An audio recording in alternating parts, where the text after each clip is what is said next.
While we're working on installing spacers on this 2020 Chevy 1500, we found that the wheels were aftermarket dual drilled, which means they don't have pockets or recesses for the studs to be clearance. So we're going to have to cut the studs on this truck. But not only that, this aftermarket wheel has a larger than factory center bore. We weren't made aware of that before we made the spacers.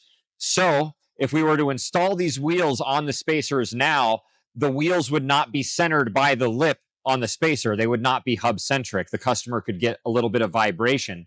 We have a really easy fix for that.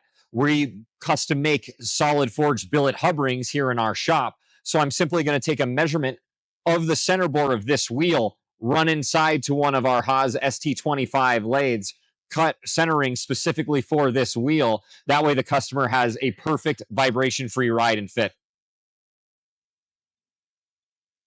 This is also something that you can do at home. This is called a bore gauge. You can pick these up on Amazon, Harbor Freight, any local parts store. We're just going to insert this here in the bore. Make sure we get a nice and even measurement. Lock this down. Take a pair of digital or dial calipers. Make sure that we're zeroed. And then measure the diameter that the bore gauge just took. And we should change that over to millimeters.